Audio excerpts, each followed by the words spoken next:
अस्सलाम वालेकुम दोस्तों, मेरा नाम है उबैद रज़ा और आप देख रहे हैं उबैद स्कैरी स्टोरीज।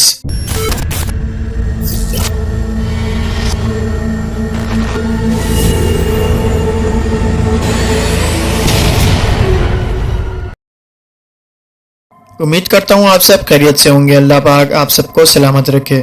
नए आने वाले व्यूअर्स से गुजारिश करूँगा कि चैनल को सब्सक्राइब कर दें और बेल आइकन को प्रेस कर दें ताकि नेक्स्ट आने वाली अच्छी से अच्छी कहानी आपके पास सबसे पहले पहुंच सके। तो दोस्तों, जैसा कि आप सभी को मालूम है, मैं आप लोगों की भेजी गई स्टोरी को नरेट करता हूं। अगर आप भी मुझे अपनी स्टोरी भेजना चाहते हैं तो नीचे आ रहे हुए ईमेल पर या तो व्हाट्सएप नंबर पर मुझे अपनी स्टोरी शेयर कर सकते हैं।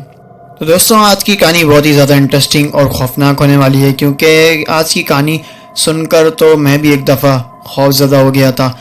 और ये कहानी हमें भेजी है रियाज ने, जो कि बताते हैं कि एक रात वो अपने फ्रेंड्स के साथ लेट नाइट पार्टी से जब वापस आ रहे थे तो उनके साथ कुछ ऐसे सीन्स हो जाते हैं जिसकी वजह से वो कभी भी उस रास्ते से दोबारा रात को वापस नहीं आते या उस रास्ते से नहीं गुजरते। और वो और उनके बाकी दोस्त भी उस रात के बाद बहुत ज़्यादा डरे रहते हैं और वो और उनके फ्रेंड्स कभी भी उस वाक़े को भूलते नहीं हैं और हमेशा वो वाक़या उनके जहन में रहता है।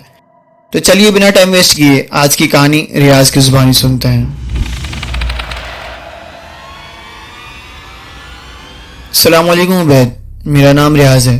ये न्यू ईयर की रात की बात है कि जब हम सब फ्रेंड्स ने मिलकर पार्टी में जाने का प्लान किया और हम सभी जॉब्स वगैरह से अपनी फारिग होकर पार्टी के लिए रेडी होने लगे। हम 4 दोस्त थे जिन्होंने पार्टी में जाना था। मैं, मेरा दोस्त सलमान, फुजैल और कामरान। हम चारों ने आपस में कोऑर्डिनेट किया और बात वगैरह करी कि हमने किस टाइम निकलना है और सारे मेरे घर पर जमा हो गए और मैंने अपनी गाड़ी निकाली और हम पार्टी के लिए निकल गए। हम लोग न्यू ईयर स्टार्ट होने से पहले यानी 10:30 बजे पार्टी में पहुंच गए थे। वहाँ पर हमने खूब इंजॉय किया, यानी पार्टी वगैरह में डांस वगैरह किया और कोल्ड ड्रिंक वगैरह पी और चीज़ें वगैरह खाई। पार्टी इंजॉय करने के बाद हम सबसे मिले और वापसी के लिए निकलने लगे। हम चारों ही जॉब से थके हुए आए थे और उसके बाद हमने पार्टी अटेंड करी तो हम बहुत ज़्यादा थक गए थे। तो मैंने अपने फ्रेंड फुजैल को बोला कि यार आज तू गाड़ी चला ले, मेरी हिम्मत नहीं हो रही। तो उसने भी मना कर दिया कि नहीं यार मेरी भी हिम्मत नहीं हो रही, तू चला ले। और सलमान और कामरान ने भी गाड़ी चलाने से मना कर दिया। अब आखिर बचा था मैं, तो मैंने ही गाड़ी ड्राइव करी। रात के 1 बज रहे थे और मैं गाड़ी ड्राइव करता हुआ सुकून से जा रहा था और ये तीनों सो रहे थे।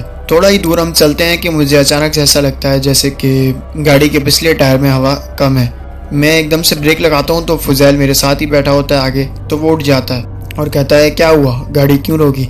तो मैंने उसे बताया कि यार मुझे ऐसा लग रहा है जैसे गाड़ी के पिछले टायर में हवा कम हो रही है, रुको मैं देख कर आता हूँ। मैं गाड़ी से उतरा और पीछे जाके मैंने जब गाड़ी के टायर में हवा देखी तो मुझे हवा थोड़ी बहुत कम लग रही थी। तो मैंने बोला कि आगे जाकर किसी पंचर वाले से हम हवा डलवा लेंगे। और मैं वापस गाड़ी में बैठा और गाड़ी स्टार्ट करने लगा। जैसे ही मैं गाड़ी स्टार्ट करने लगा, गाड़ी स्टार्ट ही नहीं हो रही थी। मैं बार बार सलफ मार रहा था लेकिन गाड़ी स्टार्ट नहीं हो रही थी। अब मैं और फुजैल दोनों बाहर निकलते हैं और गाड़ी का बोनट खोलते हैं और देखने लगते हैं कि क्या मसला है, गाड़ी स्टार्ट क्यों नहीं हो रही। अभी हम मसला देख ही रहे होते हैं, अचानक से गाड़ी में से सलमान और कामरान के चीखने की आवाज़ आती है। मैं फटाफट से गाड़ी के दरवाजे की तरफ आता हूँ और मैं उन दोनों से पूछता हूँ कि तुम दोनों क्यों चिल्ला रहे थे। तो वो दोनों कहते हैं कि यार हमने अभी यहाँ पर किसी को खड़े हुए देखा और वो कोई इंसान नहीं था। उसका चेहरा बहुत ही ज़्यादा खौफनाक था और उसके कान बहुत ज़्यादा लंबे थे। मैंने इन दोनों को कहा कि तुम दोनों सो रहे थे, शायद तुम लोगों ने कोई बुरा ख्वाब देखा है, लेकिन वो दोनों बहुत ज़्यादा डरे हुए थे। मैंने गाड़ी का दरवाज़ा बंद किया और उन्हें बोला कि तुम दोनों यहाँ पर वेट करो, हम फटाफट से गाड़ी को ठीक करके चलते हैं। मैं वापस गाड़ी के बोनट की तरफ जाता हूँ और वहाँ जाकर फुजैल को बताता हूँ कि यार कुछ भी नहीं, बस शायद वो सोते हुए उन्होंने कोई बुरा सपना देख लिया जिसकी वजह से वो दोनों डर गए। फुजैल इस बात पर मुझे कोई भी रिएक्शन नहीं देता, ना कुछ जवाब देता है, बस वो मुसलसल गाड़ी के बोनट को देख रहा होता है। मैं उसे कहता हूँ कि चलो गाड़ी का यार कोई मसला देखो कि क्या हुआ है, ताकि हम गाड़ी को ठीक करें और घर की तरफ निकल सकें। कुछ देर देखने के बाद भी हमें कुछ गाड़ी का मसला समझ नहीं आता, तो मैं फुजैल को कहता हूँ कि चलो यार हम दोबारा गाड़ी को स्टार्ट करने की कोशिश करते हैं, शायद इस बार गाड़ी स्टार्ट हो जाए। लेकिन वो उधर ही सुन खड़ा रहता है।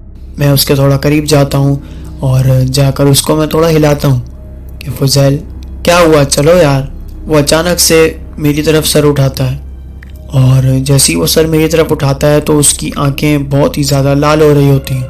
میں اس کو دیکھ کے ایک دم سے ڈر جاتا ہوں اور اسے کہتا ہوں کہ فضیل کیا ہوا، تمہاری آنکھیں اتنی لال کیوں ہو رہی ہیں؟ وہ میری بات کا جواب نہیں دیتا اور میری بات کا جواب دیے بغیر ہی اچانک سے روڈ کے ارد گرد جو کھیت ہیں ان کی طرف دوڑ لگا دیتا ہے۔ میں اس کو آوازیں دے رہا ہوتا ہوں، فضیل فضیل کہاں جا رہے ہو تم؟ لیکن وہ نہیں رکتا اور بھاگے جا رہا ہوتا ہے۔ میں فٹافٹ سے پیچھے جاتا ہوں اور سلمان اور کامران کو کہتا ہوں کہ تم دونوں گاڑی سے باہر نہ نکلنا، میں بس آتا ہوں ابھی۔ وہ دونوں کہتے ہیں کہ کہاں جا رہے ہو؟ میں انہیں کہتا ہوں کہ آ کے بتاتا ہوں۔ میں فضیل کے پیچھے دوڑ رہا ہوتا ہوں، وہ اچانک سے جھاڑیوں میں کہیں غائب سا ہو جاتا ہے۔ میں اس کو وہیں پہ کھڑے ہو کر بہت آوازیں دیتا ہوں اور ڈھونڈتا ہوں لیکن وہ نہیں ملتا۔ جب تھوڑی دیر بعد میں گاڑی کی طرف واپس آ رہا ہوتا ہوں یہ سوچ کر کہ شاید وہ گاڑی میں واپس آ گیا ہو، تو رستے میں مجھے بے ہوش پڑا ملتا ہے۔ میں اس کو ہلاتا ہوں اور ہوش میں لانے کی کوشش کرتا ہوں لیکن وہ ہوش میں نہیں آ رہا ہوتا، تو میں اس کو اپنے کندھوں پر اٹھاتا ہوں اور کندھوں پر اٹھا کر اس کو گاڑی کی طرف لے آتا ہوں۔ اب میں سلمان اور کامران کو کہتا ہوں کہ یار تم دونوں اس کو سینٹر میں بٹھاؤ، پتہ نہیں اس کو کیا ہو گیا ہے، شاید اس کی طبیعت خراب ہو گئی ہے۔ فضیل کو میں سینٹر میں بٹھا کے خود واپس آ کے ڈرائیونگ سیٹ پر بیٹھتا ہوں اور گاڑی سٹارٹ کرنے کی کوشش کرتا ہوں۔ 2-3 سلف مارنے کے بعد بھی گاڑی سٹارٹ نہیں ہوتی، لیکن تھوڑی دیر بعد گاڑی سٹارٹ ہو جاتی ہے، تو میں گھر کی طرف نکل پڑتا ہوں۔ ابھی تھوڑی دیر ہی گزری تھی کہ اچانک سے فضیل کو ہوش آتا ہے اور وہ چیخنے لگتا ہے اور بہت ہی خوفناک اور ڈراؤنی آوازیں اس کے منہ سے آ رہی ہوتی ہیں، جس کی وجہ سے سلمان اور کامران دونوں بہت زیادہ ڈر رہے ہوتے ہیں اور مجھے بھی ڈر لگ رہا ہوتا ہے۔ ہمیں سمجھ نہیں آ رہا ہوتا کہ فضیل کے ساتھ کیا ہو رہا ہے۔ اس کی آواز بہت زیادہ بھاری ہو گئی تھی اور وہ خوفناک طریقے سے بار بار چیخ رہا تھا۔ میں نے سلمان اور کامران کو کہا کہ تم دونوں آیت الکرسی پڑھنا شروع کرو، میں بھی پڑھ رہا ہوں۔ جیسے ہی ہم آیت الکرسی پڑھنا شروع کرتے ہیں تو 2-3 دفعہ آیت الکرسی پڑھنے کے بعد فضیل واپس بے ہوش ہو جاتا ہے اور جیسے تیسے کر کے ہم لوگ سفر کو مکمل کرتے ہیں، یعنی میرے گھر پہنچ جاتے ہیں۔ گھر پہنچتے ساتھ ہی ہم اس کو جا کر بیڈ پر لٹاتے ہیں اور جا کر ڈاکٹر کو لے کر آتے ہیں۔ ڈاکٹر آ کے جب چیک کرتا ہے تو ڈاکٹر بتاتا ہے کہ اس کی طبیعت بالکل ٹھیک ہے، اس کو کچھ نہیں ہوا، اور وہ بس پیناڈول وغیرہ دے کر چلے جاتا ہے کہ اس کو ہلکا پھلکا بخار ہے۔ ڈاکٹر کی بات پر ہم اس کو واپس گھر لے جاتے ہیں اور اس کے گھر پر چھوڑ کر آ جاتے ہیں اور ہم لوگ اپنے گھر واپس چلے جاتے ہیں۔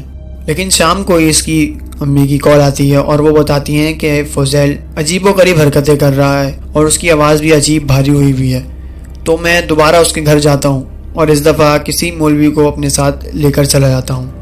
جب میں اس کے گھر پہنچتا ہوں تو مولوی صاحب اس کے پاس جاتے ہیں اور اس کے اوپر دم کرتے ہیں تو وہ دوبارہ سے بے ہوش ہو جاتا ہے۔ پھر مولوی صاحب بتاتے ہیں کہ جب ہم نیو ایئر پارٹی سے واپس آ رہے تھے جہاں پر ہماری گاڑی خراب ہوئی تھی، وہاں پر کچھ ایسا سایہ تھا جو کہ فضیل پر حاوی ہو گیا ہے۔ پھر انہوں نے ہی اس کے دم وغیرہ کرے اور اس کو ٹھیک کر دیا، یعنی اس کے جو بھی اثرات وغیرہ تھے وہ سب دور ہو گئے۔